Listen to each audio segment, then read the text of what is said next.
Seleksi Sekot dan 2 Kepala Dinas Pemkot Ambon digelar terbuka.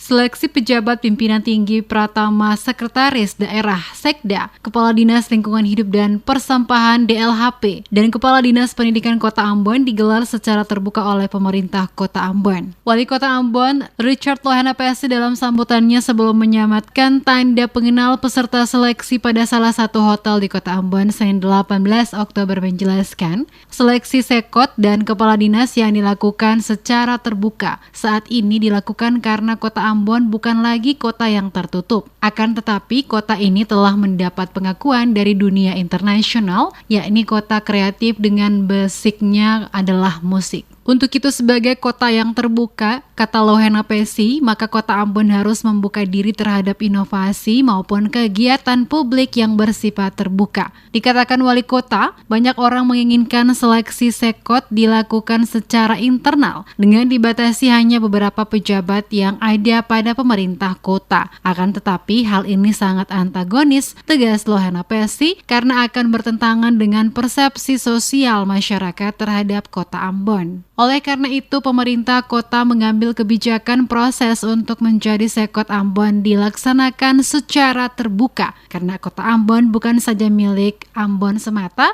Provinsi Maluku, tapi Kota Ambon adalah milik Indonesia, sehingga siapapun yang memenuhi persyaratan untuk menjadi Sekot diberi kesempatan untuk mendaftarkan diri.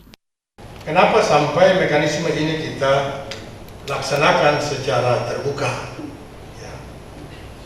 Yang pertama, ini Ambon menjadi kota yang bukan lagi kota eksklusif, kota yang tertutup. Tapi ini kota sudah menjadi kota terbuka, bahkan mendapat pengakuan internasional sebagai salah satu kota musik dengan basicnya adalah kota kreatif dan basicnya adalah musik.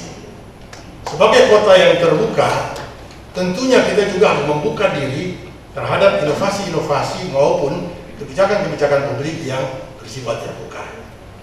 Di hadapan para tamu undangan, lebih lanjut Wali Kota mengatakan dari sistem terbuka yang diterapkan oleh pemerintah Kota Ambon, terdapat 7 orang peserta yang mengikuti seleksi Sekot. Di antaranya ada yang mengabdi di pemerintah Kota Ambon, pemerintah provinsi, maupun dari luar Provinsi Maluku. Selaku Wali Kota, dirinya merasa bersyukur karena yang mengikuti seleksi Sekot adalah anak daerah yang menunjukkan komitmen dan tekad yang kuat untuk memimpin kota ini dengan kesungguhan.